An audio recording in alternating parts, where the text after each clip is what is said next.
I'm like really, really thankful that you got to be here tonight with this group of people, and that you, for once, just kind of sat back and listened, you know, and you're just a good man, you know. You're a good man. Doing this podcast with you is just a good time, and I think it's about time that you admit that I deserve to sit at this seat and do these podcasts on my own. Don't you agree? Yes, you agree. Yes, you agree. Good boy. Good boy. You're a handsome man in bobblehead form, you know, and I love you. And I love you. Can I have a kiss? All right, I'm gonna kiss you. He's so handsome. Shoot a shot. I'm coming in hot.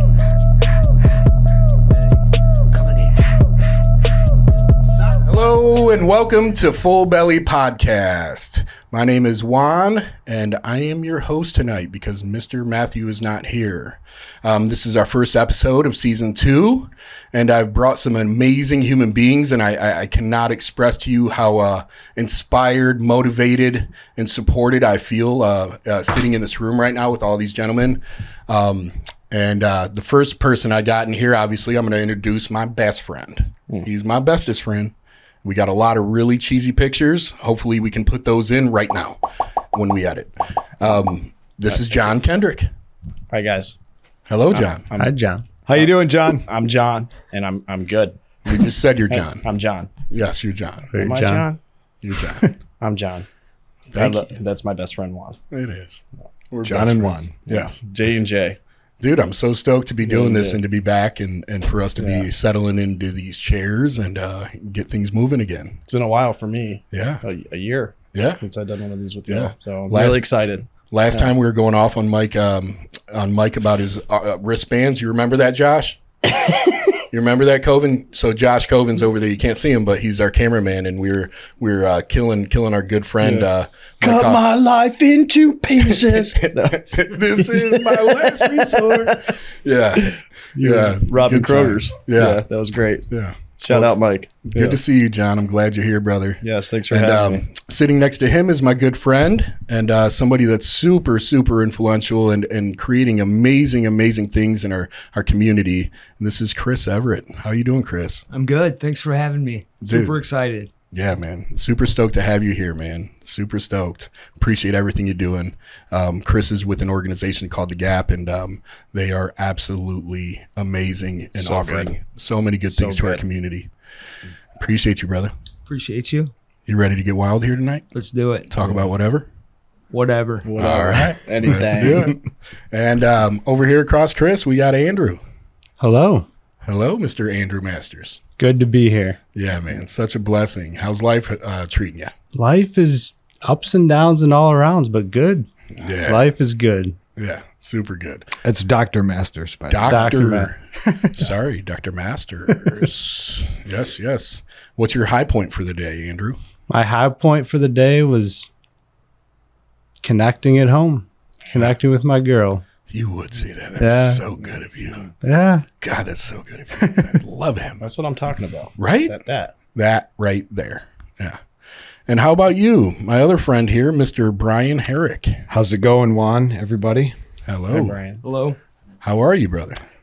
I'm fantastic. I'm actually. The feeling is mutual that you said a second ago about being honored to be with us. We are completely honored to be with you. I mentioned before the podcast that this is like the 1992 basketball Olympic dream team, man. I just, you guys, the spirituality that's emanating from all you guys in this room, it's tangible. I don't know if the viewers could feel this, but you're all amazing people, and I'm honored to be here. Oh man, so blessed to have you here. And I got to reference your necklace. Did you make that? I did. You made that necklace. I did. Yeah. Is that chain mail? It is. Is it chain mail or meal? Male. Chain mail. Pam? Yeah. Pam. That's amazing. You made a chain mail necklace. Can they see it? Yeah, they can see it. Yeah, Josh is on point with that camera, bro. Yeah. I made that. I do a lot of stuff. That's amazing. A man Good of many stuff. talents. Well, cool, man. I'm super stoked to have you guys here tonight for us to chop it up and to get into some different things and talk about some things, some relevant and some just not relevant. But the first thing that I wanted to acknowledge, first of all, like I'm not sure if you guys are familiar, and if you're not familiar, I'm not sure that you're really Toledo natives or Toledo like bred, and that's the fact that it's Blizzard Bill Spencer Day. Blizzard Bill. Is Blizzard Bill Spencer. Shout out Blizzard Bill. Shout out, Bill. We would Shout love to out. have you come on. We know that you saved our city during the 1978 during the blizzard. We know that was all you're doing, that we all made it through that. So just shout years. out. 37 years of Chief service. Meteorologist, Blizzard, Yeah. Bill Spencer. What an eccentric guy. He was amazing. Yeah. What was Yeah. the thing called that he The had? boutonniere. Boutonniere on his. Yeah. You ain't seen anyone pull that off like that since, No. have you? I wouldn't even haven't. try. I wouldn't even try. Thank No. you. That was a test, can't. and you passed. That Yeah. was good. You remember being a kid and watching Blizzard Bill with the ticker across on the screen to see if your school was closed? Yes. It's like a snowstorm. It's Absolutely. He predicted 2 years out and he was accurate. Yeah. That doesn't happen anymore. He was using some form of Asian philosophy or Nostra Bill Spencer. Nostra Bill. He shot from the hip too. Yeah. You know? Yeah. He was a straight shooter. Yeah, he really did, man. He really did. So shout out Bill, man. We're thankful, and I'm just appreciative that you saved our city, that you kept us alive in '78, and that you coordinated all the plow trucks getting where they needed to go. And That was his first year on the job too. He was Yeah. a rookie in the game. He was and a rookie came in the up game. and Yeah. just killed it. Yeah, A star was born he had it. that day. Yeah. He's an important man in our community. Shout out. Yeah, man. So this is Full Belly Podcast. We're on Full Belly Podcast, and so we like to discuss and go over things and that fill us spiritually, mentally, emotionally, physically, and a big part of why we do this is to convey and display living a good life, a healthy life, a supported life, and discussing what other people, I love seeing other people thrive. Yes. We love seeing other people thrive. And so we'd like to hear, a couple things about what fills you mentally, spiritually, physically, emotionally. And so I would like to ask you guys these questions if you're open to it. Sounds good. Sounds good. Sounds good. We'll start with you, Chris. Oh, hot seat. Yeah, hot seat it is, man. So what fills your belly spiritually? Man, it's a super broad question. Obviously helping people, not just addicts, like anyone.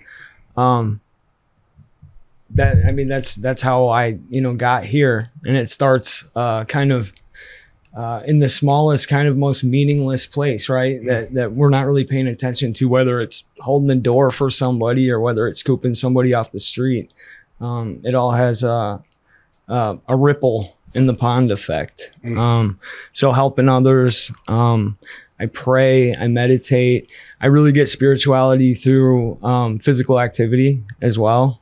Spending time with my daughter and my wife and my sons, man, that fills me up. Fills me up. Not just on a personal and emotional level. It's spiritual. Yeah. It's absolutely there's that connection. Mm-hmm. There's just so many things, and the big book talks about it. If we fail to enlarge our spiritual life. Mm-hmm. It's of great importance. It really is. Absolutely. And I think there's spirituality to be gained from everything, Mm-hmm. absolutely everything. Yeah. The spiritual experience in the big book, right? It's, Boom. Close yourself off and leave yourself open to all spiritual concepts, Yeah. And that's how we have that experience and transform. I actually was working out with my son today for the first time in a gym, lifting weights. Nice. And I cried. I was so thankful and filled with so much joy and gratitude, afterwards doing that with him. And that was extremely spiritual for me. For sure. I felt really intact. Wow, what a blessing, And when you said that about spending time with your family and right. doing physical activities, right? That it reminded me of just a little bit ago. I was driving over here, and you guys know I'm an emotional dude. I'll be crying at anything. Me too. So I appreciate that, bro. I appreciate that. Yeah. Yeah. That was you're building, like healthy habits with him. I mean, that's spiritual, right? Yeah. I mean, like there's just so much involved in that. Oh, dude, I feel like such a good dad. Yeah, you should. I mean? I feel really good about that, right? Really good about the relationship I have with my son. Absolutely. And it absolutely has that effect, my self-worth, my feeling and my self-esteem, and my self-respect is just, it's so strong through my relationship with my son. So much of that like goes into my relationship with my family, my son. Well, and one thing I really admire about you, man, is how you've brought your son kind of into your story and let him be a part of it and tell like, how it affected him. Like, that's amazing, man. I don't know if that's off the subject of spirituality. No. I don't think anything is. No, I think that we're here, you know what I mean? Yeah, like everything's spiritual, but that is so on so many levels for him. How cathartic that must be for him too, to come in and, you know what I mean? Like, so it's just amazing. It's amazing. I appreciate that. Yeah. Man. I appreciate you, dude. I appreciate you. Appreciate everybody at this table, man. What? Yeah. So good. Yeah. It's so good. And now to you, my friend, Mr. Herrick. Hey, what fills your mental belly, your mental faculties, keeps you sharp mentally? So being an addict, I find that when I find something that I enjoy, I do it to the extreme, right? I did it with drugs and alcohol for a long time.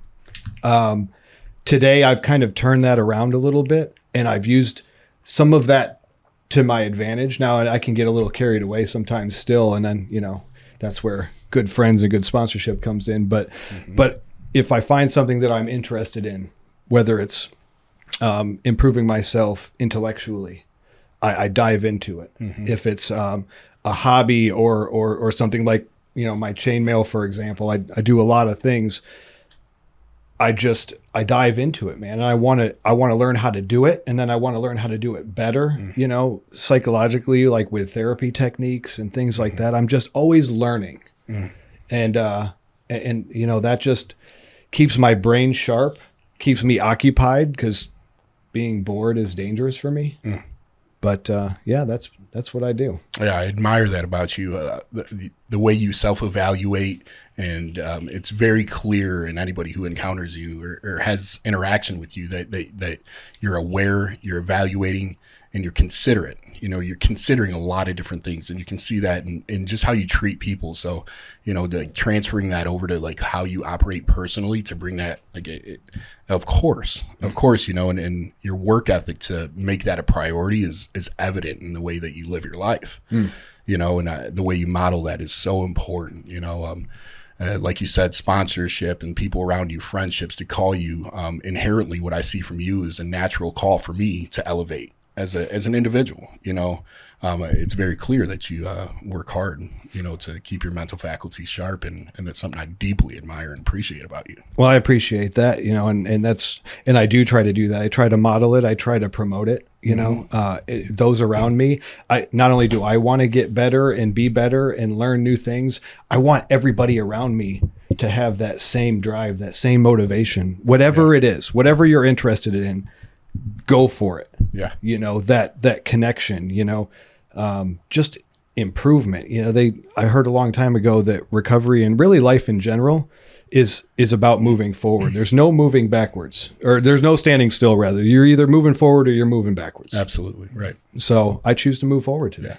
Yeah. And it's interesting to hear you say that, the way that you like choose to like lift people, the idea or the concept of like being there to serve people, love people, work with people, and say, I want you to be better than me. The saying of that versus the actual doing of that, walking this path, we're exposed to a lot of people, we get to encounter a lot of different things on a sponsorship level. It's important for us to be mentored and to mentor other people, in recovery. And, but that special characteristic when people truly, you can see it in them, and they're like, I want you to have everything I have, and then then some, and more, and then some. I want you better than me, and instead of like hoarding, that power or that influence and saying, you know what, I'm going to step away and I want you to shine. You know, I love that characteristic. I feel like everybody at this table is like really, really good at that, you know, wanting other people to really, really succeed in every way, you know, and just not having that hater in them, you know. Ain't no hater. And not be jealous. Man, leave the hater alone, bro. None of that. Yep. If you ever see me being a hater, man, please give me a wet willy, smack me in the forehead, throw a vape at me. I could not imagine you ever being like that. If I ever am, please I'll tell you. do something. I think we would flick all a booger tell at me. I don't care. We would all tell you. Don't flick a booger at me. I'm joking, but do something. Yeah. All right, cool, man. I appreciate you, brother. And Mr. Andrew Masters, how about you, man? How do you keep yourself physically driven, in shape, or feeling good? You know, for me, it's tough, but you know, that's something that I know you take pride in. Physical aspect I value immensely. Mm-hmm. So I've been given this body, this mind, this spirit, and I got to treat it with respect. Mm-hmm. You know, I destroyed it for many, many years. And for me, it starts with movement. You know, when I'm still and I'm stuck in something, I got to move. So that can be dancing around the house. That can be doing a interval cardio workout. It can be just being silly and goofy. Mm-hmm. But being mindful of what I put in my body, you know, of course, I'm not 100% because perfection is not attainable. Mm-hmm. But, you know, it comes down to simple things for me: water intake, food, healthy food, whole foods. And when I put goodness in my body, I get good out. Yeah, man. You know, and it's all intertwined. Like we're talking about spirit, mental, physical. It's like when Chris was talking about, you know, the spiritual, like that goes into it too. Like how I eat is really important, and from a spiritual aspect as well. Oh man. Yeah. I will eat 3 Big Macs right now. It's like a problem at different points for me, right? Yeah. You know, the discipline for me emotionally, mentally in certain ways, but like when it comes to like my diet, right? Like I lean on that, you know, because I've removed a lot of my other crutches and other things, but you know, it's like, man, food, I really just love food. Yeah. But I'm like, I need to take care of my body. And I'm like, but I work really hard, you know? And we're instant gratification. Absolutely. I try to eat slow. Good for you. Like, I mean, I have a tendency to eat fast, but I want to taste what I'm eating. It's a mindful approach to things, you know? Good for you, bro. And it's like when I'm distracted and not present, I tend to put things in my body that don't have purpose. Yeah. Yeah, we're going to go to lunch tomorrow, and we typically just smash. Like me, John, and Chris are doing lunch tomorrow, you know what I mean? But I again, you know, right? Like, it's so amazing, like, to be around other people, you know what I mean? To influence behavior, like things, how we can be healthy, you know, and you know, grow, dude, you know, and you're very, very clearly like amazing at being mindful. Like anybody that knows Andrew, like he's extremely mindful, you know, and it reflects in almost any interaction. I've never had an interaction where I'm like, yo, where the fuck you at, bro? You're not being mindful. Like you're here, you're like intact, you know, and present in most things, you know, and that's really cool, dude. It's really cool. And that those all go together, that physical, mental, spiritual, you know? Yeah. And like connecting with the emotional self too, that comes into the physical, the mental, obviously, spiritual. Yeah, 100%. And it has me thinking though, you know, also like for me in my experience and sometimes, you know, my perspective on certain things though, you know, in the community that we're in the recovery community, you know, we live and we strive towards ideals, you know.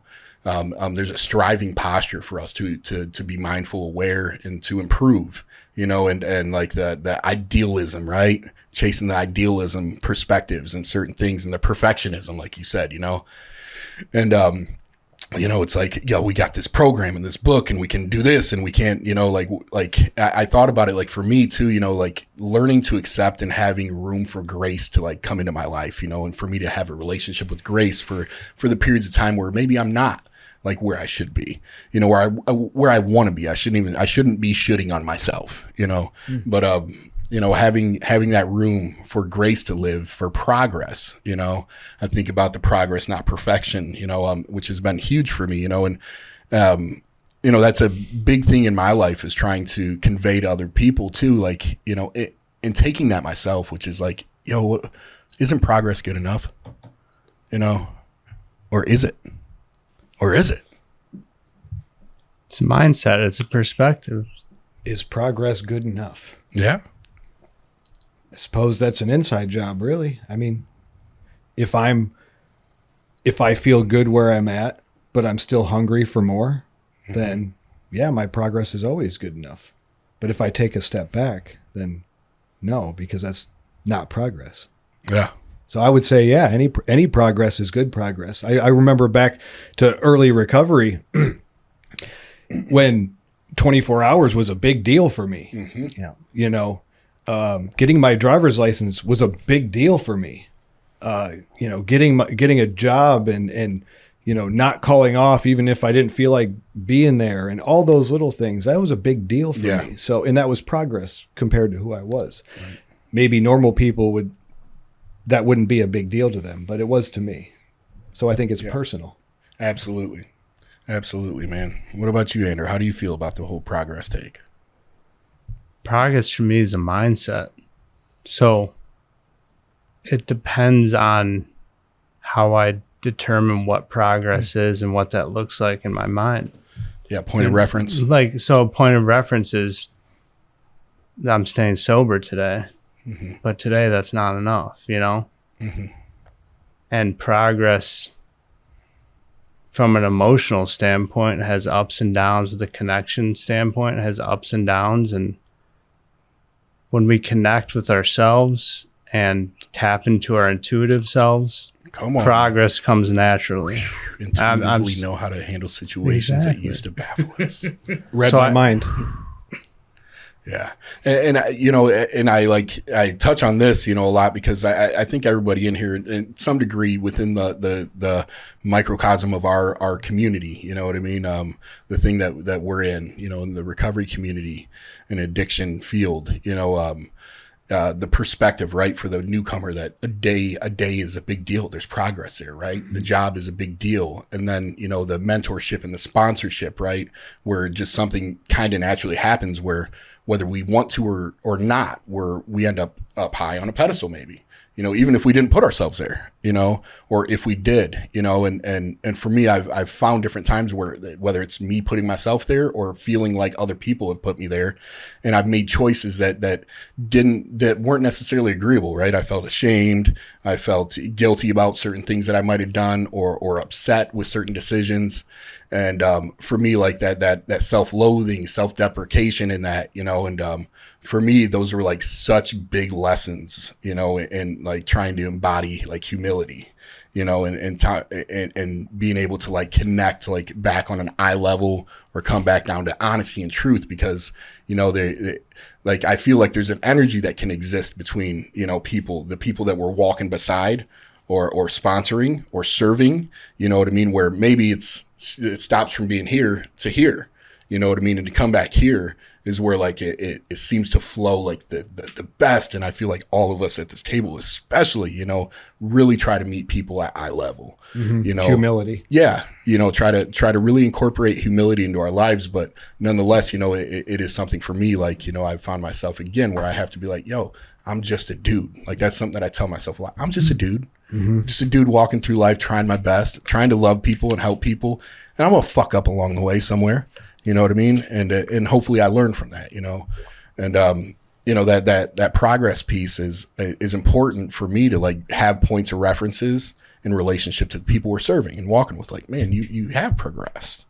You know, you showed up to work every day for a month. That's a big deal. You know, I was chasing cans, you know.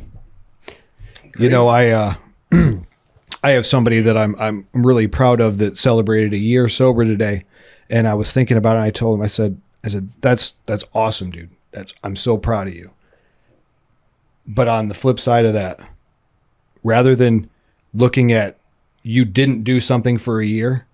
Let's talk about what you did do. Come on, baby. Yeah. Come on. Let's talk about what you did do, because you've accomplished so many things, you know, licenses and education and job and relationships and, you know, clearing up court stuff and legal matters and all the stuff you did. Let's not focus so much on what you didn't do. Mm-hmm. It's a huge deal to not get high for a year. Yeah. Let's be honest. But man, he accomplished so much. I said, let's see what you can accomplish this second year, man. Yeah. Stack that year on top of it. That's right. And what's that look like? Progress. Yeah. Progress, man. Progress. Absolutely. Don't rest on your laurels, as the big book says. No, man. And you know, thinking about, you know, like the you know, change, really, it's making me think about like change, second chances for us. You know, we get to change. You know, I was thinking about, you know, what about the change that could happen? Like we're between like where maybe Johnny Depp was or Amber Heard and the things going on there and like how people can be critical. You know, like what are your guys' thoughts around this thing that's happening? I know that we're hopping into the pop media cycle here, but you know, like there's some wild things going on there. Yeah, she pooped in his bed. She took a dookie in his bed. That's all I know.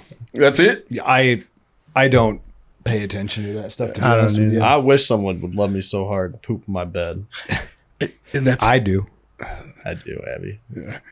I can speak on this She'd do one. that. Yeah. My wife is obsessed with this. Okay, And, come on with it. Yeah. I am not. Like I've, you know, caught clips of it. But I'm actually kind of excited for the conversation that it started. Because I've actually been in that abusive relationship. Right. And I'm sure most of us probably have, being drug addicts and codependent. Mm-hmm.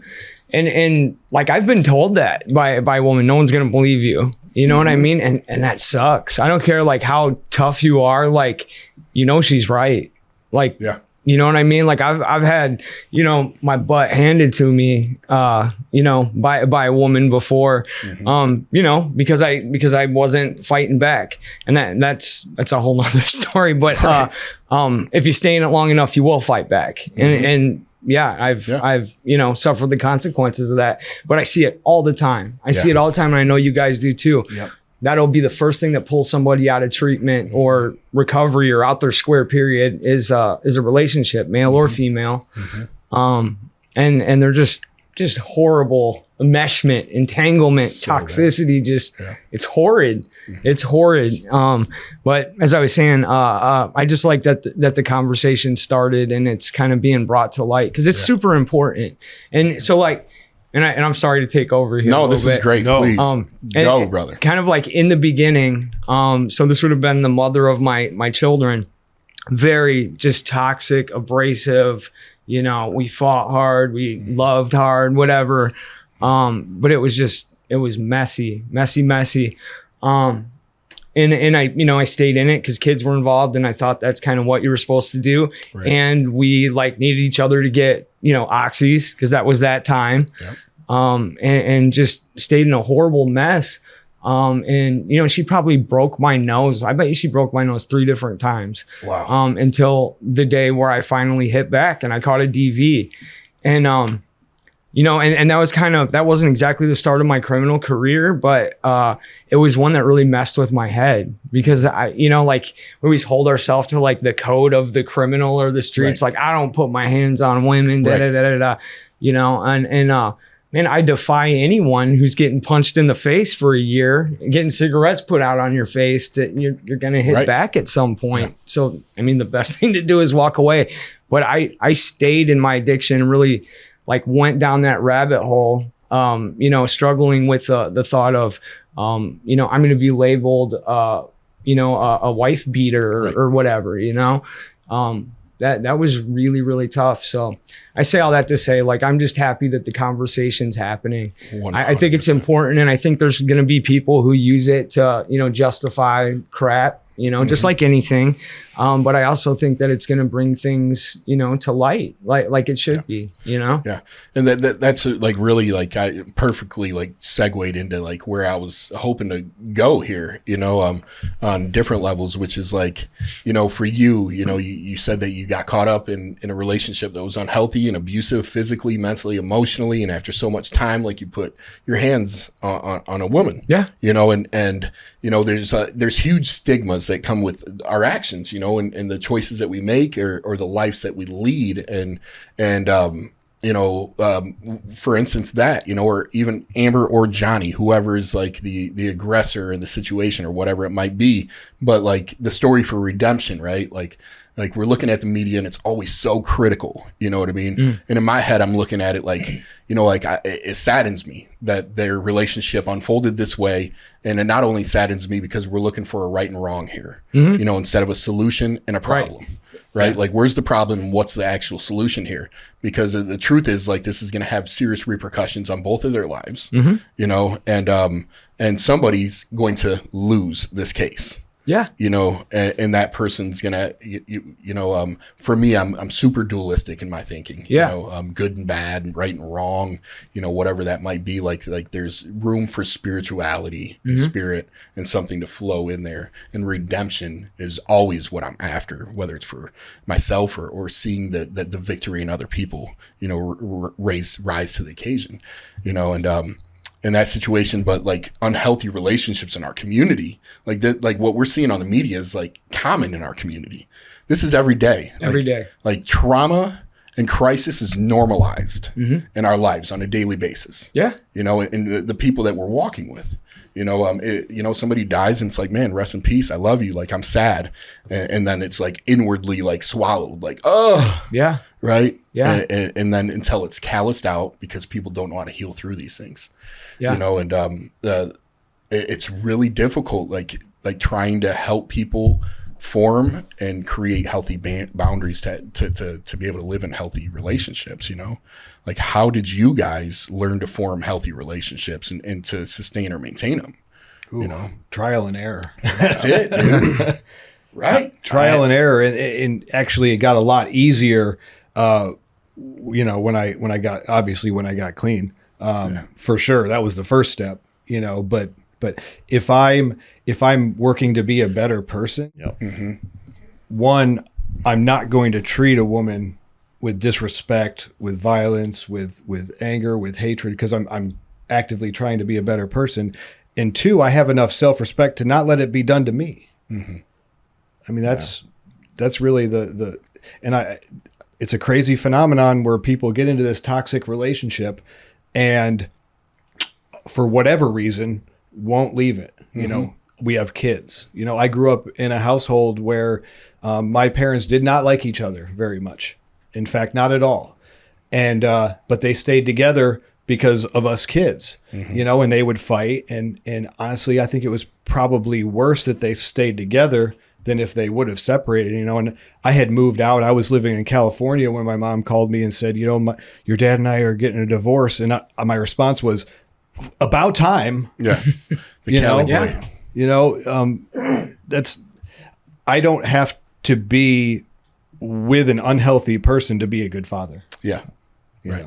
Yeah. And it's really tough, right? Like the truth is in that space between like establishing a boundary is a lot of uncomfortability. You know what I mean?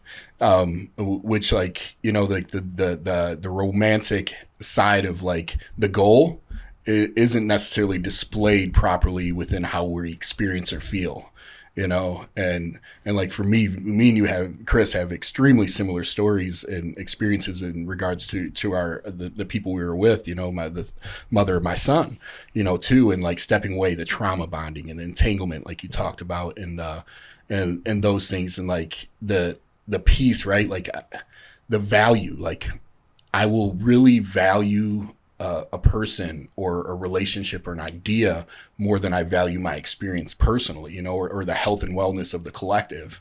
And that healthy reminder of like healthy standards, right? Like, or elevated standards. Like I feel like our community being idealistic and having these agreements and these standards that we're working towards, right? That are like, that's like our morality. It's like our moral code, and our book is a really high one. Like we have a reference point, you know? Mm-hmm. And for me, like I didn't know the reference point and I didn't know how to experience it. And so when I was trying to make my first separation and sobriety, you know, with my son's mother, you know, we went through a lot of things, and I wanted to make it work, right? I wanted to force it to work, bartering with myself, negotiating with the world, and telling God that if I do this or I do that, that this will change and then it'll work that way, you know. And one day, you know, I'm on the phone and it's just like a horrible experience happened, you know, something that I was trying really hard to change my life, you know, and you know, I don't want to place fault or blame, but like the experience that happened was like, for me, like I was really trying to make a difference in my life and trying to adjust my behaviors. And I found myself like on a phone call, like, well, why are you doing this? Yelling at her, like, why'd you do that? Why'd you do this? And I'm trying, and I love you, and all these things, trying to negotiate back into a relationship. And my best friend takes my phone and he throws it out the window while we're driving. Shout out Jordan Schumann. Right? He takes my phone. I'm like, what the fuck, bro? Like, are you kidding me? I was pissed. You know, I was so mad, freaking out. Like, I'm in the middle of a conversation trying to save my family, bro. And he like looks at me crying, like, dude, you deserve so much better. Like, you don't have to do this. And he's crying. And like, I was mad. But when he was looking at me, and he was like, you can be mad at me, right? He was like, you can be mad at me. And I looked at him and he was like, I love you. Like, I'm not doing this with you. Like, no, stop. And I remember breaking down, and that was like a moment of impact, a catalyst, like, bow, like, oh my God, like, okay, you know, and like, I didn't know how to do it myself. I'm so thankful I was supported, you know, by other people to tell me and remind me, you know, of what's possible. You know, and I'm not sure I would have, if that, I wasn't with Jordan that day, I'm not sure I would have made that decision. You know, that could have carried on. I don't know. You know, the world and God and the universe works in mysterious ways, man. I think, I think that's how most of us end up in those entanglements is we don't know how to do it. You know what I mean?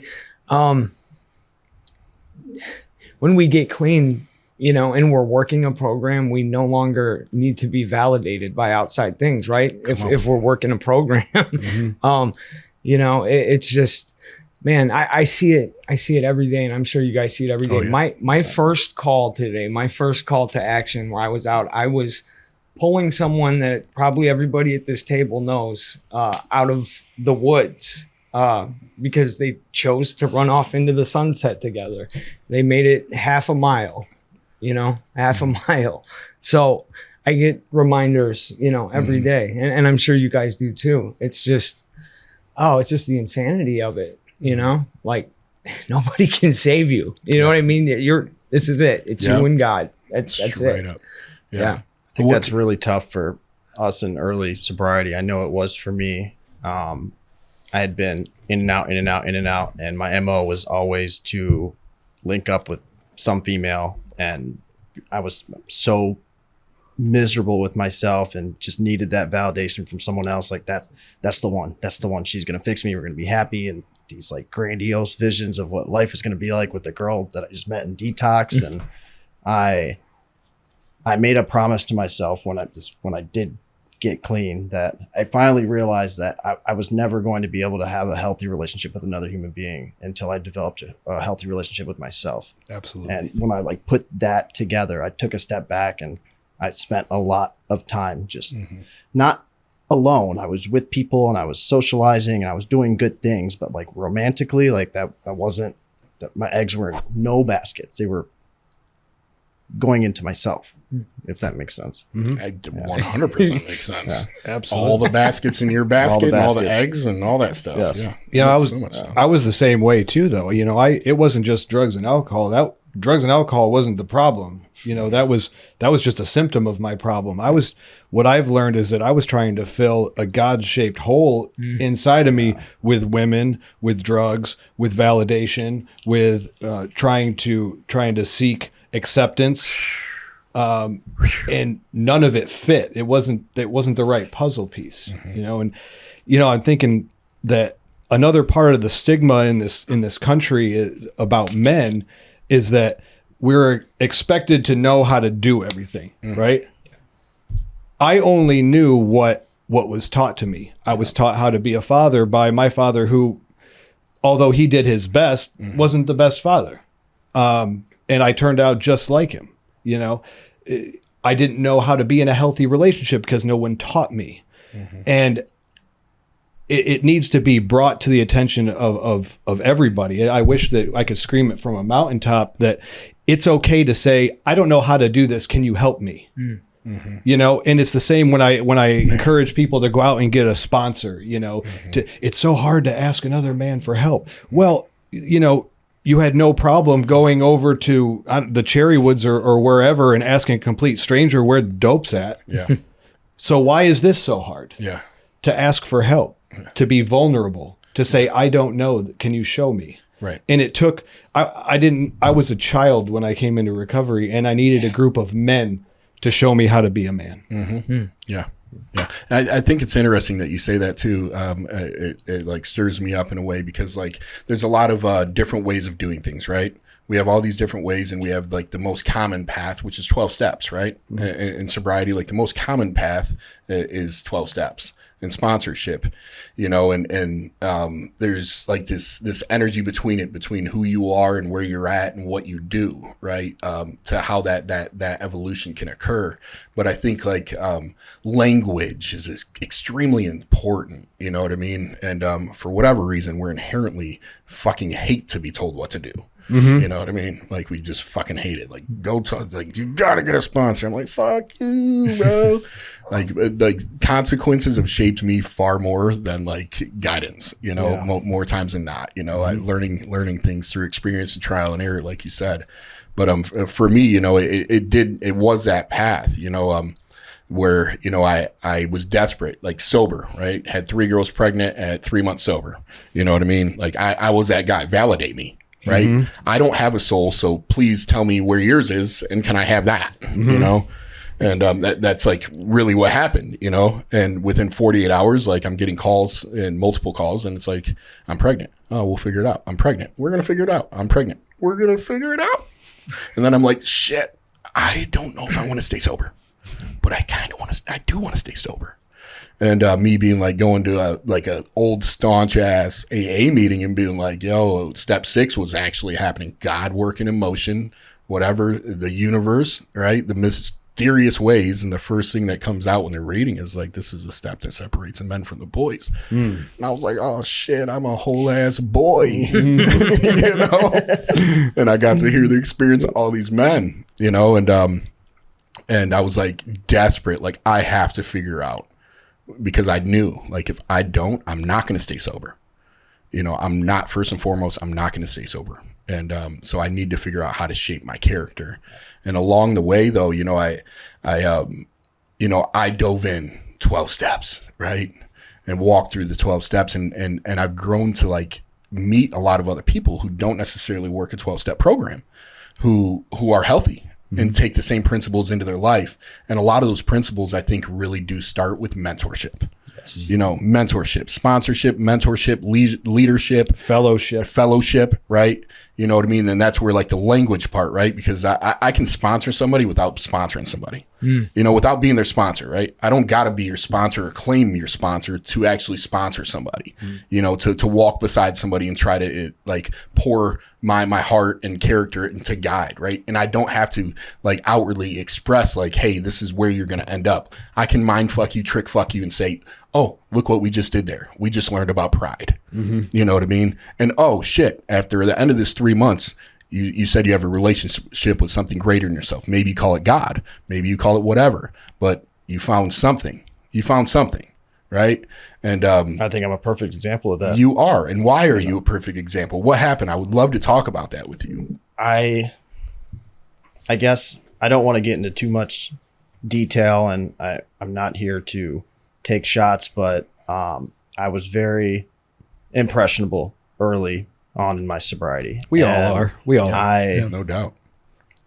I would look at how clean someone has been or how many years they had, and that was good enough for me. And I was taught a lot of unhealthy habits and things that were not okay, but I was led to believe were okay.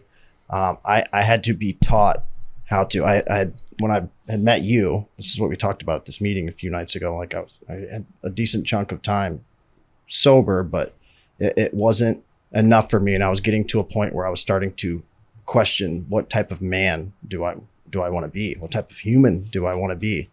And just being sober and doing all this other fuck shit, excuse my language, like that wasn't good enough for me, and I wasn't happy with myself with where I was.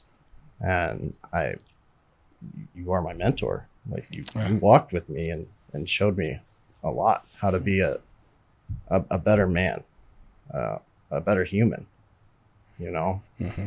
And I think it's important too, like, you know, acknowledging, like, right, because his narrative and John's narrative, I should say, so everybody knows what I'm talking about, you know, wasn't necessarily receptive to 12 steps, right?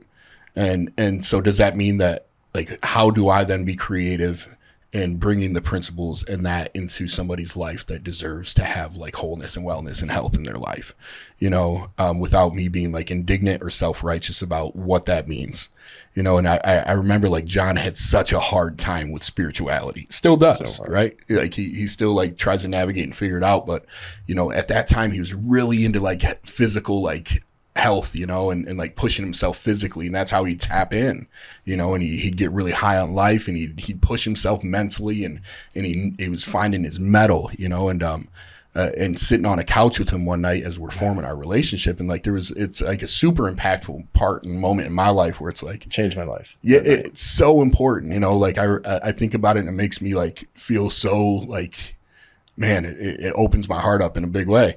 But you know, trying to meet somebody where they're at and being like, yo, I just love you. I don't even really know you, but I love you. And I want to see you like do good. And I don't want to judge your life, but I want to help you like grow into who you're saying you want to be.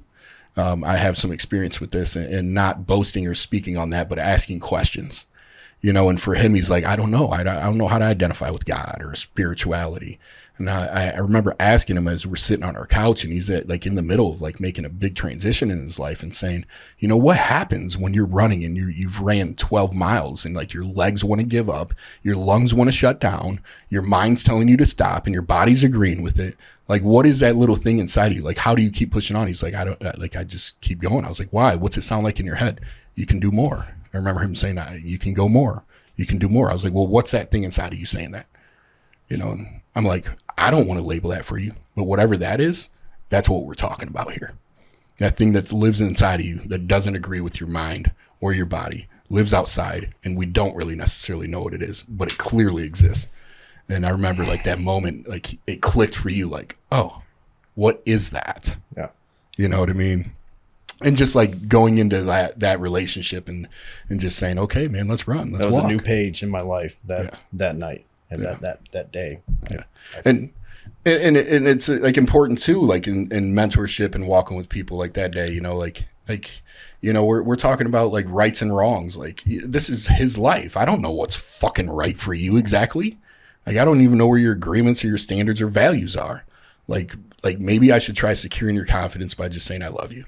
You know what I mean? And let's figure it out based on what you say you don't want to do, maybe, you know? And, this is my best friend today.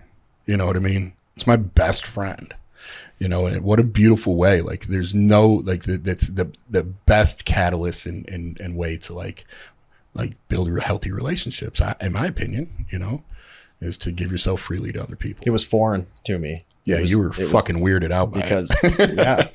Well, not even just that, just being given choice and option and everything that had You ain't been believe beaten me. in my head. Yeah, I thought you were a fraud. I didn't. I was like, like people aren't like that. You know, I didn't. What's the motive here? It wasn't. Yeah, because that's everything else. My past mentors and people I'd looked up to, they were always ulterior motives, and they were, well, you can do this, but not like this, and I don't want you doing that, and if you do that, then I'm not fucking with you. Then yeah, you'll be disowned.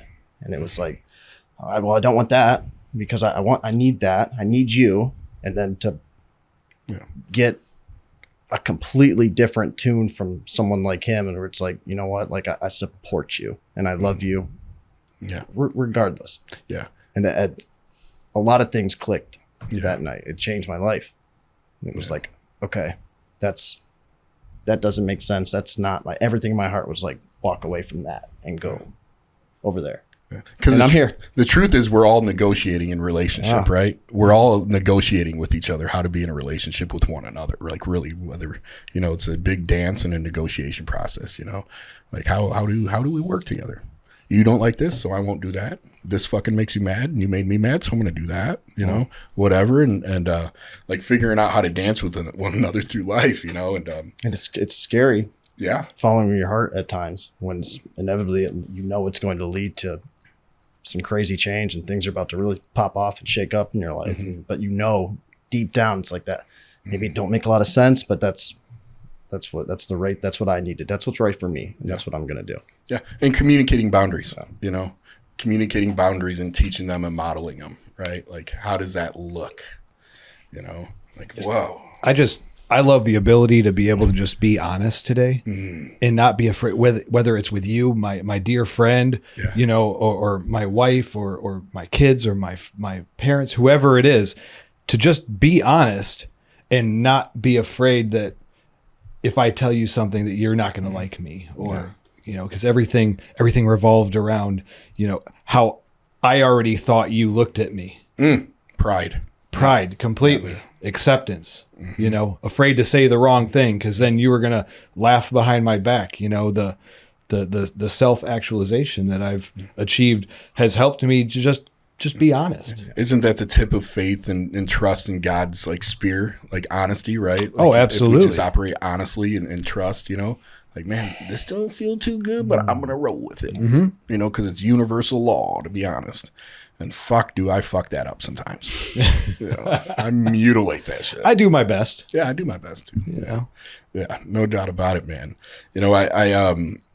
The John is like such a good point of reference, and like Andrew was talking about it. Me and him share a lot of, the other, like when me and you've been together, like certain things like movement, body, right? Movement, right?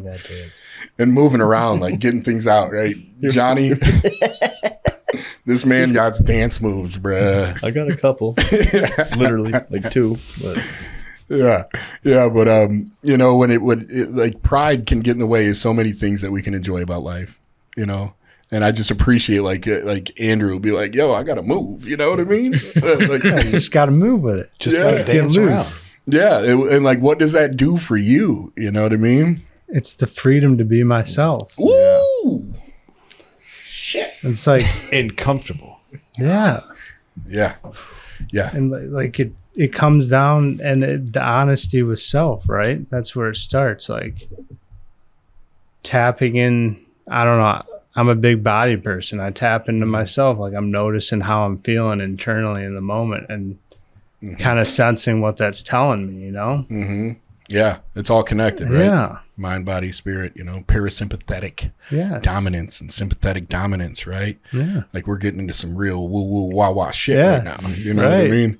But it's real, like the buildup of chemicals, cortisol, adrenaline, and how we release those things, and how our tears hold poison, and the expression of that through like movement, and for me, that's a big thing, right? Like, yo, man, like I'll hear a good song come on, and if like I'm with you guys, I'll move. Mm-hmm. But you throw two strangers in this room, I ain't moving. You know what I mean? Like, nah. Because you're afraid that they're going to laugh at you. You don't laugh at me, bro. I'm just trying to live. But like learning how to like tap into that space of authenticity and freedom and exploration, man. It's a big thing. And, I'd like to see Chris dance, sometime in the near future. You don't want to see like I'll dance, but I gotta be wasted. Well, Not on the calendar. Guess we're not going to see that. Yeah, hopefully you don't. Yeah. Gangsters don't dance, they boogie. Hey, yeah, brother. Yeah. Johnny said the same thing until he went to Colorado on a whole ass weird hippie. But like deep retreat. down though, like before that, when I would watch people that would just get up and like start dancing in front of a room, I'd be like, man, I really want to do that, but I'll be embarrassed and I don't want them to judge me and maybe I'll look dumb. And then that trip also, that whole retreat, that week we spent there, I came back and I was dancing. Yeah. Dancing. All the way dancing, man. All the way dancing. Which was like, this was like a whole It's like, vibe. what am I worried about? What am I concerned about? What's the worst that can happen? Yeah, it leads other people to Freedom. we have meetings and we'll put music on and I will dance. Like we've done that. And then people will be like, man, do I want to, I see you looking at me. Get up here and dance with me. And they do. I have let I feel fear. you being authentic. I've let fear dictate what my action or inaction, whatever you want to call it, for so long. And I think back to like when I was a kid, like some of the things I wanted to try. But I was afraid of acting a fool, I am the world's worst basketball player. Right. I can see that. World's worst. So I would never play. No, I'm. But cool, you're on I'm the cool. dream team. But I'm John Stockton. I'm sitting on the bench. You guys, here's Jordan over here. And, Yeah. but we're fear-driven people. Yeah. You know who's not fear driven? This man right here. Oh my God. This man right here is not fear With driven. a basketball. Knights Templar. You see the shirt? Yeah, I love it. I love it. That man stepped into fullness. Yeah. That's right. You know who else is not afraid? Who? This man right here. Who put that on there? He's an Ohio State fan too. Who put that on there? You made that too. That's a beautiful No, I hat. didn't make that. Yeah, you're It's a raccoon You're hat a big or- Ohio It State is a fan. sweet hat, man. with an Ohio State logo because he loves Ohio State. I hate Ohio State. I don't know who made that. That's a fear response. It's a fear response. No, There's some, I'm a Michigan fan. There's some character defects I'm just not willing to work on. you're praying on it. Yeah. I'll maybe. I don't know. Dude, the whole thing around, I love just like your whole attitude around that though, like for like around fear and other things, my relationship, like certain things, like for me, I had to redefine and form new relationships with different concepts or experiences or ideas. Fear being one of them. Like one of the big adjustments in my thinking and attitude was like with fear, because fear in itself, like naturally was oppressive. Like no matter who spoke fear, I understood fear as an oppressor. So that anytime I engaged with the word fear, I associated it with an oppression. And for me, started like changing, looking at my fears, right? Whether it's like to dance, like, and I'm scared and my pride.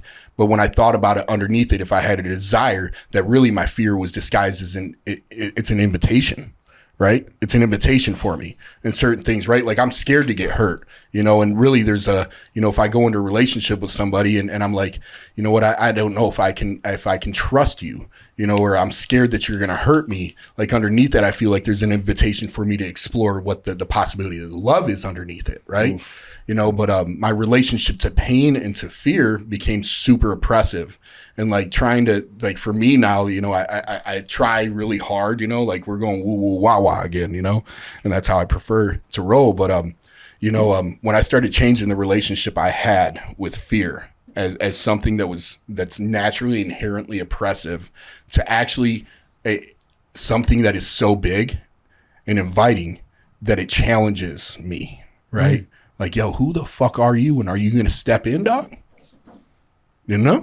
Absolutely. Yeah. That makes sense? Oh, for sure. Mm-hmm. For sure. How often does that come up at a meeting where fear is the topic? Yeah. Fear is when the most growth happens, man. When you lean into that. Man, I can't say enough about fear, but I am fearful to dance. Like I'll be flat out honest. Yeah. I'm probably not going to do it. Maybe I'll go to a retreat and I'll dance, but no, man, that's when we grow the most, right? We face it. We face it and we lean into it. Mm-hmm. For example, doing the whole nonprofit thing, I have to speak a lot. And I have made like public speaking like this monster but I say yes to all of it. Ooh, yeah. Because I'm like living for the day where I'm just like kicking it, rolling up, like whatever, let's do this. You know what I mean? Yeah, like dude. that'll happen. You It do it will. enough times, you do it 400, 500 times, it gets easy. Yeah. It gets easy. And when you're supported too, right? Yeah. And the Oh, people yeah. around you are encouraging, right? Sure, You know sure. why John like enjoyed dancing? We were gone for 7 days, and the only people we were around were people that were encouraging us to dance. Right? So, and there was no judgment around it. Like, we don't give a shit how dumb you look or how dumb you feel. Yeah. Like, move. Just move. Just Yeah. move your body.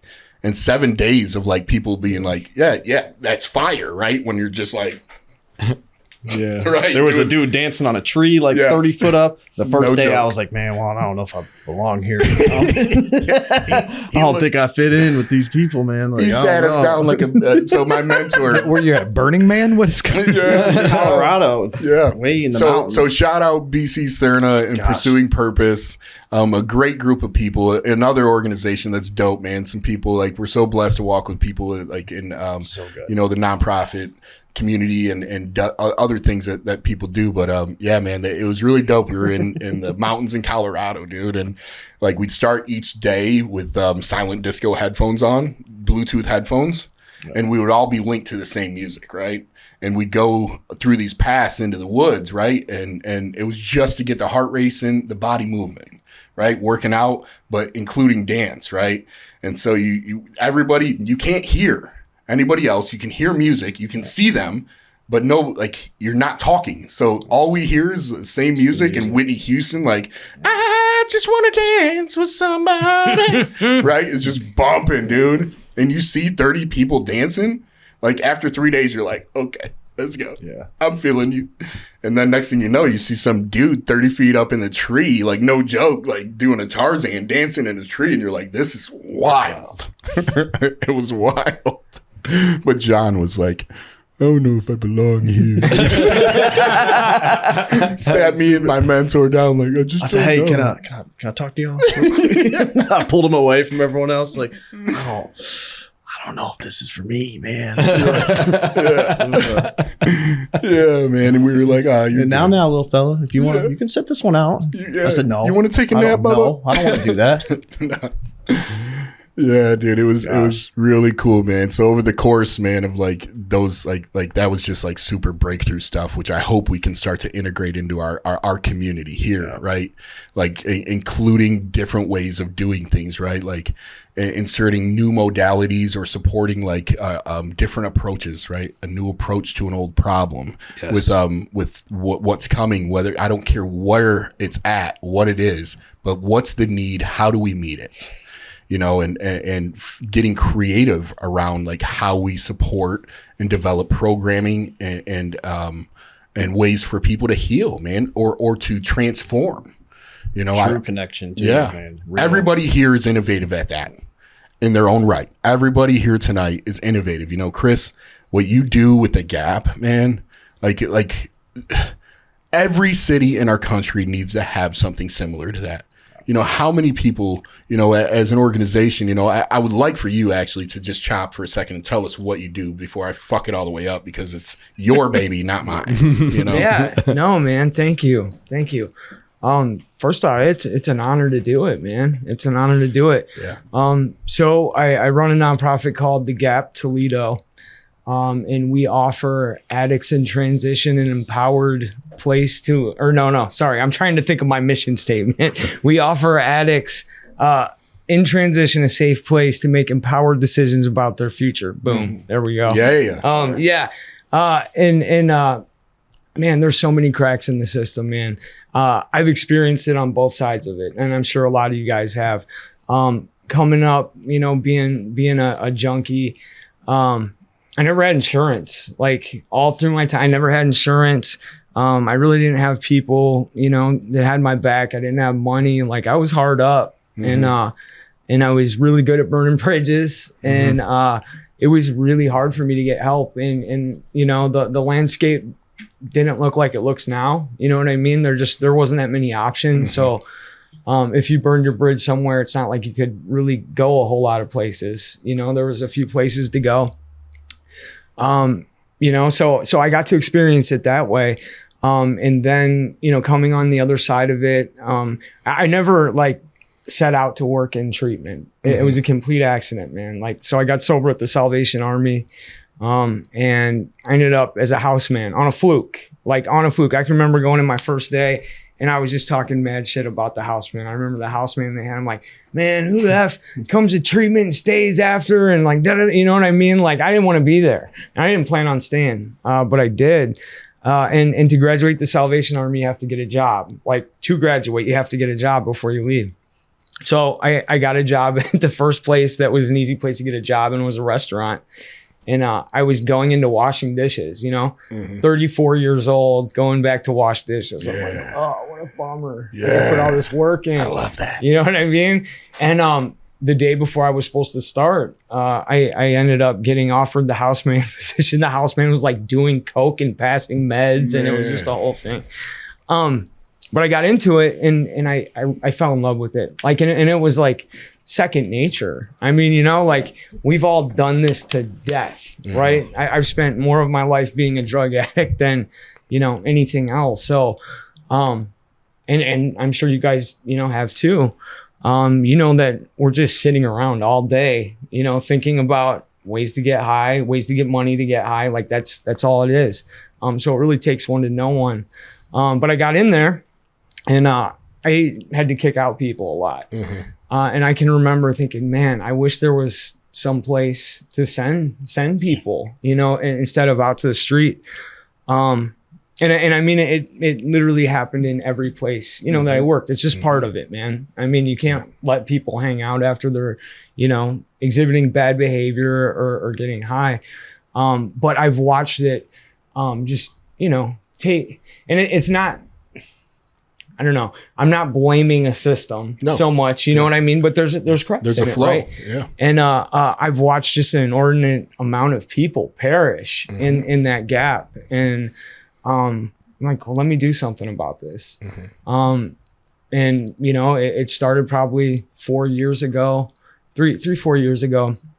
And you know, like I started trying to find solutions for these people. And back then it looked different. I didn't have any money, and you know, I kind of used the system against itself, right? Absolutely. So, and we all know this.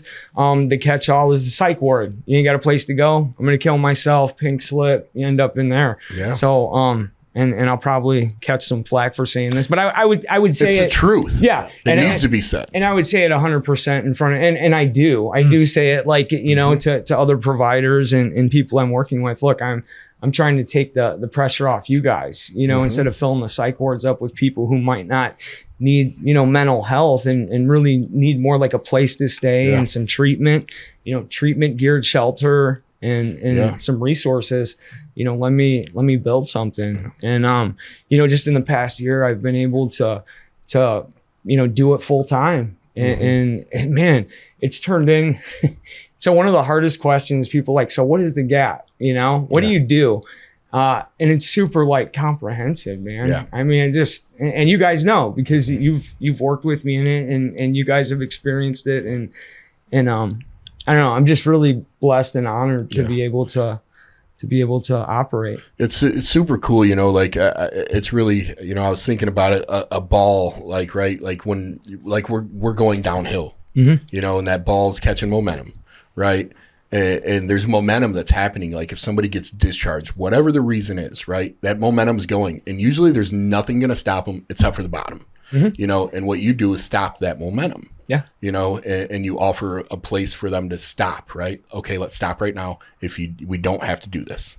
Like this is a different thing, and we'll plug you in somewhere. Yeah. You know, knowing the resources of the community, the landscape of our network, you know, which is important. Like people don't know how to navigate the system, right? You use the system against itself, or you understand the system enough that your relationships within it are healthy enough that you don't have to anymore. For sure. Right. And that's what it seems like you're really doing. You know, you're creating healthy relationships and connections between all of the different systems, which is you know, it's so important, man, you know, and we get to flow off one another, right? Yeah. You know, like you'll get a call from a facility or an agency that discharged somebody and they're with you for 7 days. And I'm like, well, I don't have something, or we don't have something for, you know, another few days. And you're like, well, I'll keep them an extra 3 days. And it's like, okay, after that, we'll bring them in over here. Right. Which could be frowned upon, right? If it's somebody that relapsed, for instance, or picked up again. Well, man, like they went to the Gap. Now they're going to come to you, and the level of care we're in is a housing level of care without treatment necessarily that's mandated or set up. But, you know, it's like, well, do they have to go back in to detox, to res, to PHP, to IOP, to OP, to graduate, to get to housing? Or can we intervene right now, offer a community, offer the supports, plug them back in and say, you're in choice right here. Amen. Because what are we telling them? What are we showing them if we just send them back to the beginning of treatment every time? It's demoralizing. And we're creating a cycle like where they can't survive without it. Like institutionalization happens in treatment centers. Absolutely. I see it all the time, man. Humble yourself and go back to detox and into residential. Right. You know what I mean? And it's like, fuck. Right. What? Well, like how many times can you do treatment? What are they going to tell you new about yourself? Like, you know what I mean? It's just... Yeah, people make mistakes, and it's all about what you do after that. And most people, I guess, in the real world, don't have the luxury of taking 6 months off every time that happens. Right. Now, like when people come in, I have those conversations, like, you know, where is your foundation? You know, why?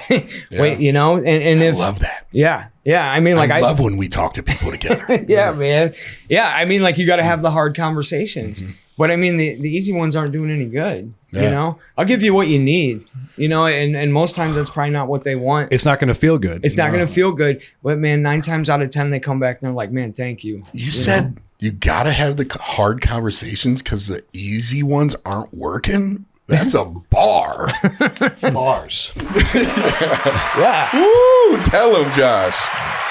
Man, dude. You know, I so appreciate what you do. You know, I remember a time when I was at rock bottom and everybody in my life was just sick of my shit. I just had burned every bridge.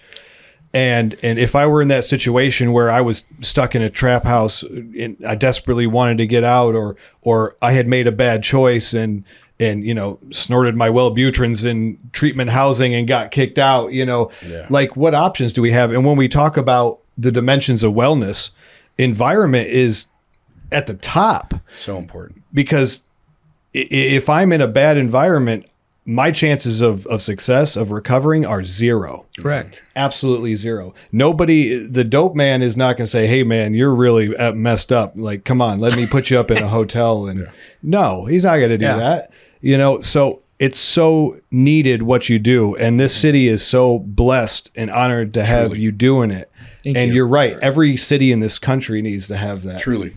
How many times a week do we utilize that? Constantly. Our relationship and rapport is so close, man. You know, and I love it because I feel like we speak a hidden language, right? Oh yeah. That is so beautiful, you know, and trying to integrate the system into like, yo, let's step away from the antiquated bullshit. And let's move into like what needs to be done. Yeah. Like let's stop playing politics. Right. And let's fucking meet people where they're at. And I love that you said it. Like the system that exists is antiquated, you know, and what I see at this table is a new guard. It's a new way of thinking. It's a new vision. Guys like us, you know, like doing what we do and having the perspective, you know what I mean? I guess that's always been a part of it, but there's just something really special. You know, in this room, but in this city, man, there's a wonderful recovery community of people who like push people, you know, like really push and support. And it's beautiful, man. Like we end up, you know, with out of town people, and they're like, I'm just going to go back. I'm like, give this a shot. Yeah. You can live good for cheap here. Right. And we got, You'll do better in Toledo, player. It's for real. It's for real. Man. Dude, I had a sponsor one time. My battle cry used to be Toledo's a black hole. He said, Chris, it says more about you than it does the city.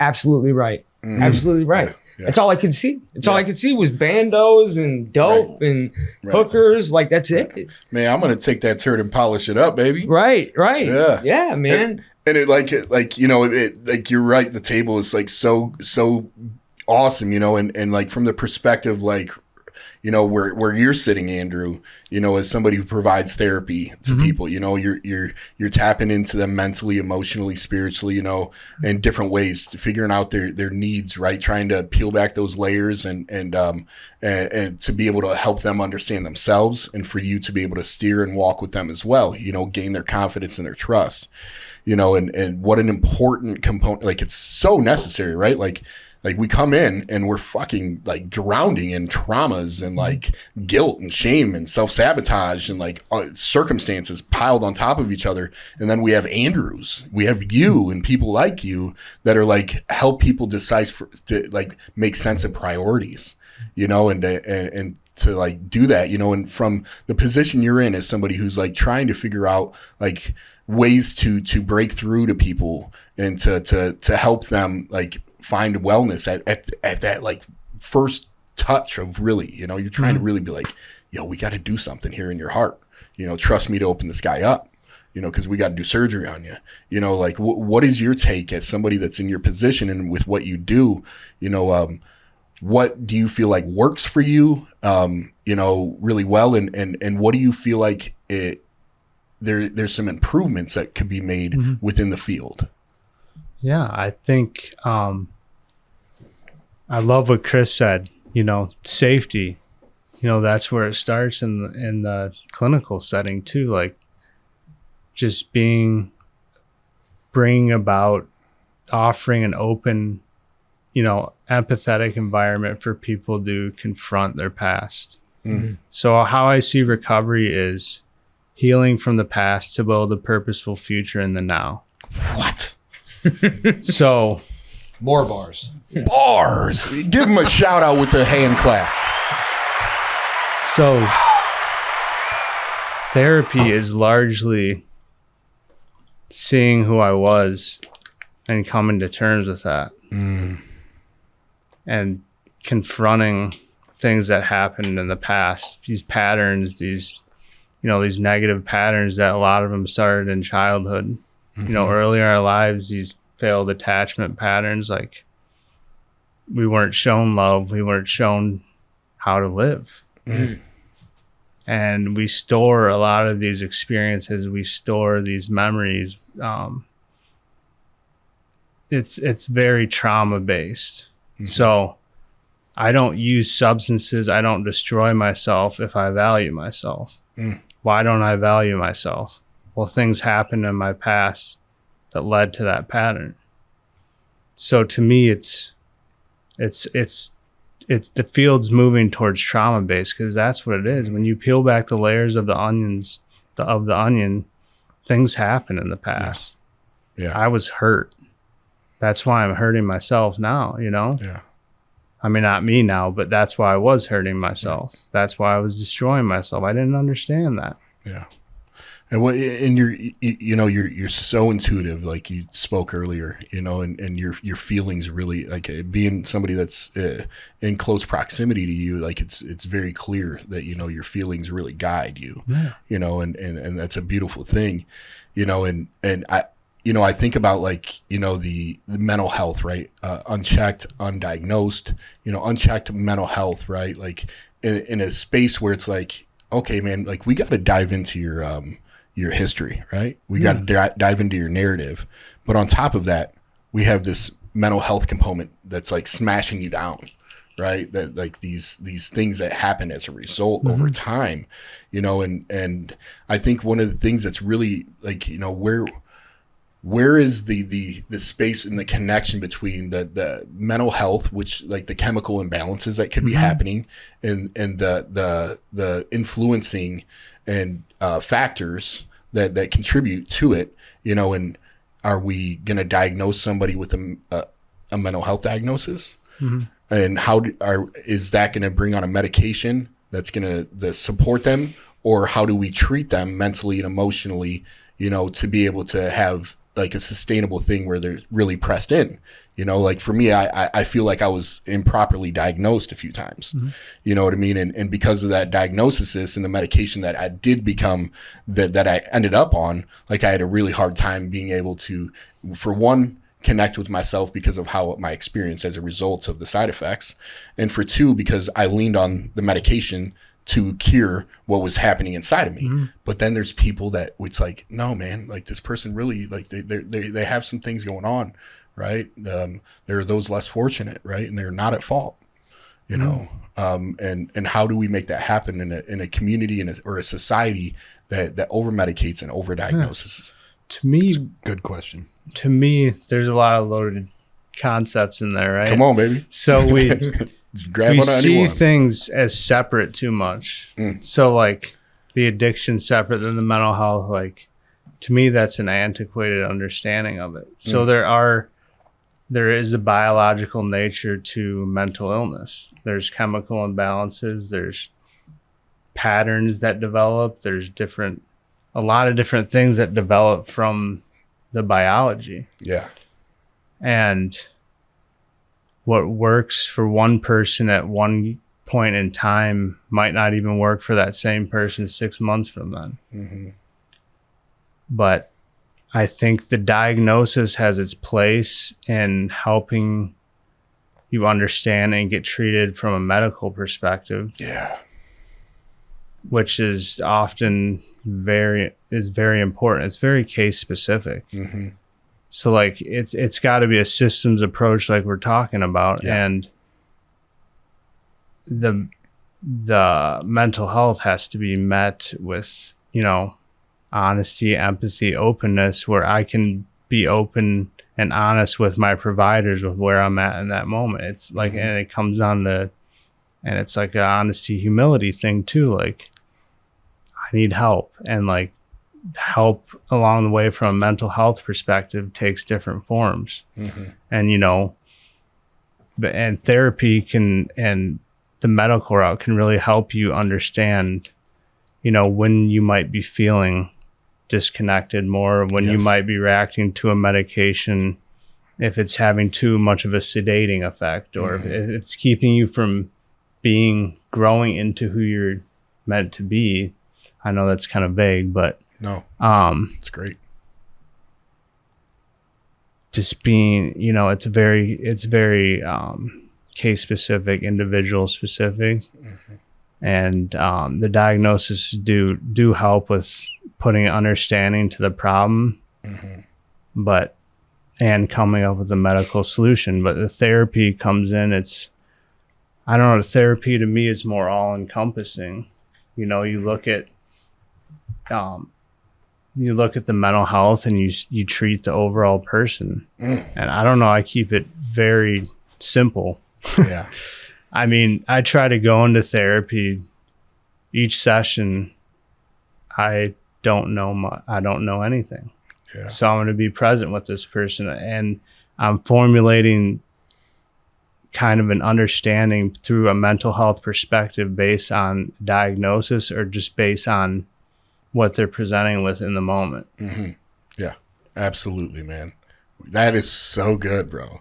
You know, and I, you know, having that everything that you just said, you know, like, yeah, dude, I love you. Thank you. Like you offer a safe space. I feel like I'm in therapy with you right now. Yeah. Right. And by offering that safe space and just being open and inviting, like you talked about, John, that moment that you had with Juan, I mean, that he met you with unconditional positive regard in that moment. He didn't shove answers down your throat.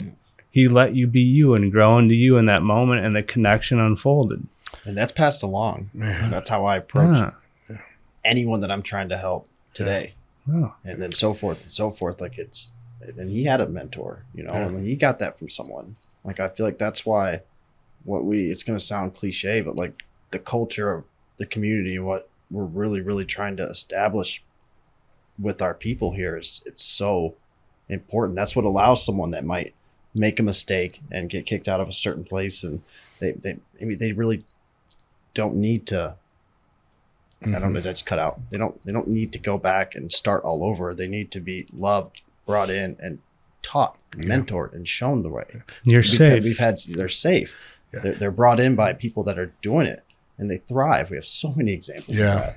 You know, those those suffering with a substance use disorder have been shamed and looked down upon, and you know, society in general still is in, it's getting better, but I think it's still like in a looks at addicts in like a negative light, even alcoholism or alcohol use disorder. You know, you say alcoholism and you picture a wino on the street, and you know, so we've all been so used to that to be welcomed like with open arms and a smiling face. And I think that's what every one of you men at this table do, you know, is in every interaction with somebody that needs help, you just say, yeah, come on, man, I love you. Yep. Come on, dude, it's going to be okay. Come on. Yeah. We all do really good at that, man. I'm like super thankful. You know, and that's when I first started going to the rooms, you know, of recovery, you know, I'd walk in and like, I would see people like you guys, like just so happy.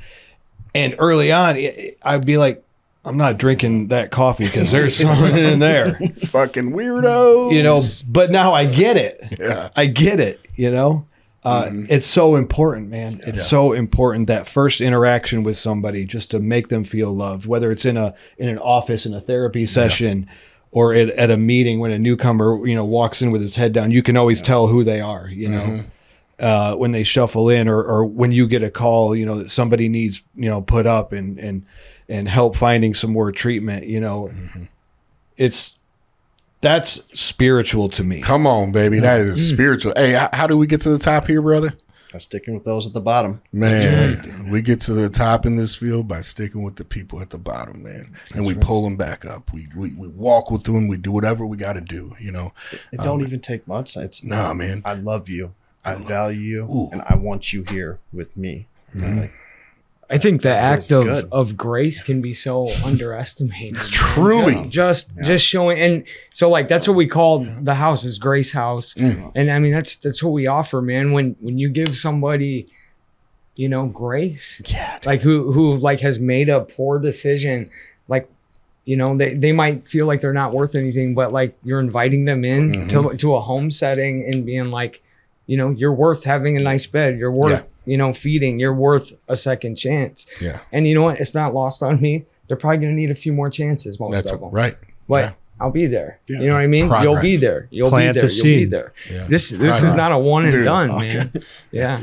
Dude, for me, I had somebody asked me the other day, like, you know, like, you know, what do you do, you know, to like get through your days the way you do, you know, dealing with all the things, you know, which is super loaded, you know, and for like, there was a big thing, and part of that was grace, right? Like being intentional about forming a relationship with grace, you know, towards other people, towards myself, and being intentional about forming a relationship around my pride towards other people, towards myself.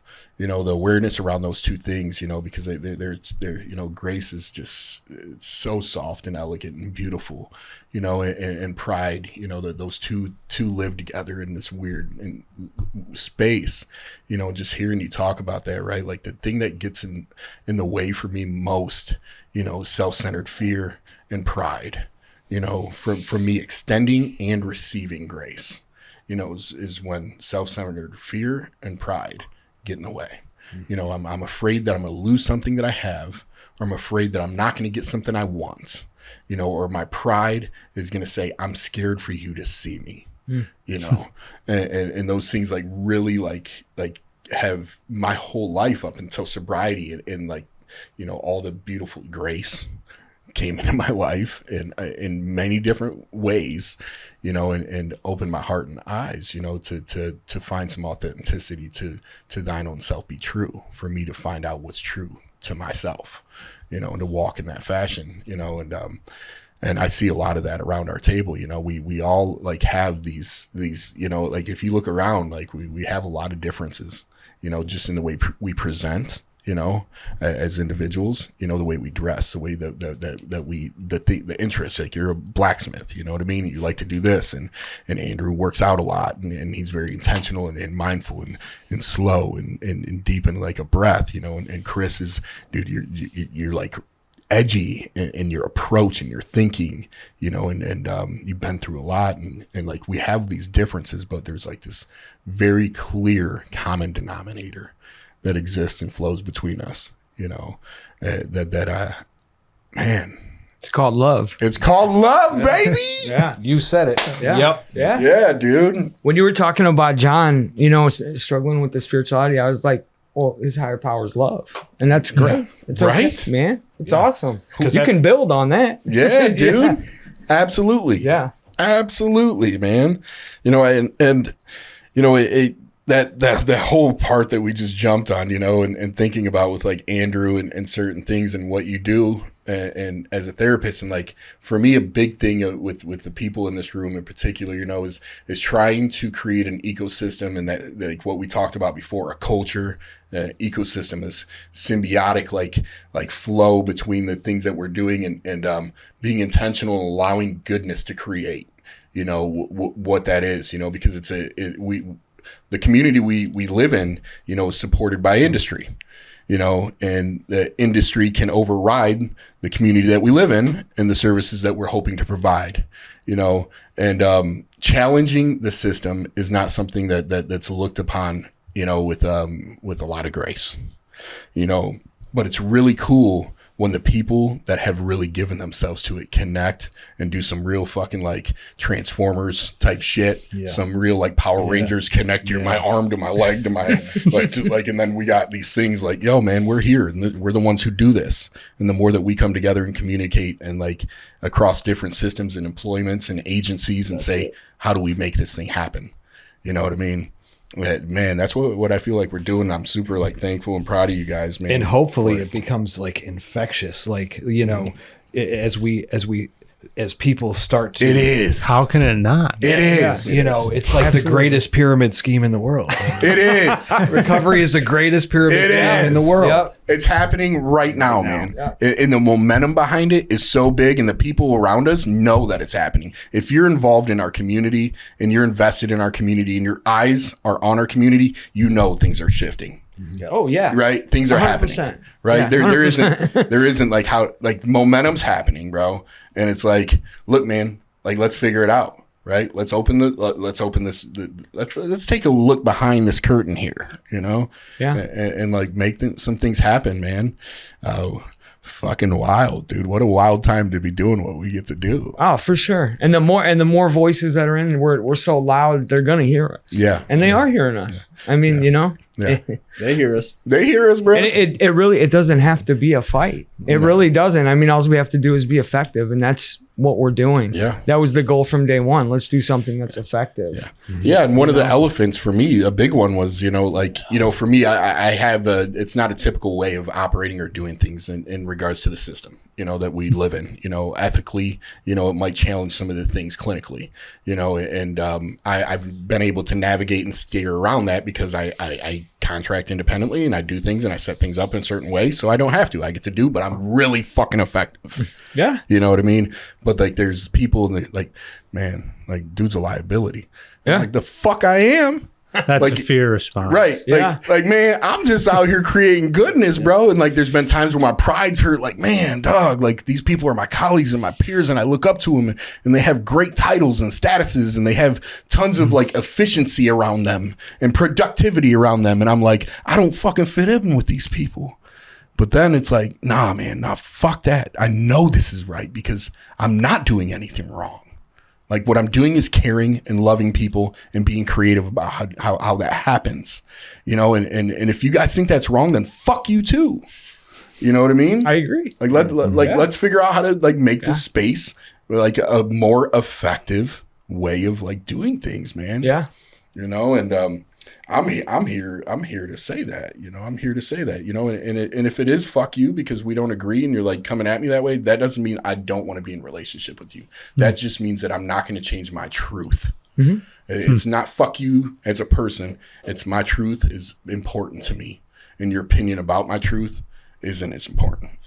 Yeah. And a lot of those opinions are seeing Bars. things in silos, seeing things from certain angles, how things have always been done.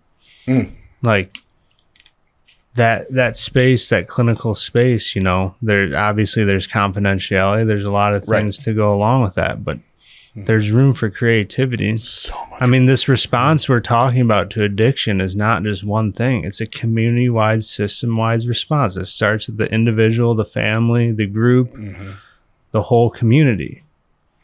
That's how things, like, it's a whole systems response. And it's just so amazing to be a part of this. And when I'm operating in my mission, I don't do it. My motive isn't to make people look at me in a certain way or respect me or think, hey, look, man, he's really doing the thing. That's not my motivation, you know, which is weird because that used to be my motivation for everything. Yeah. Getting people to look at me in a certain way, you know, whether I was dressing a certain way when I was hanging out with you and listening to this kind of music or listening to your kind of music the next day when I'm hanging out with you, you know,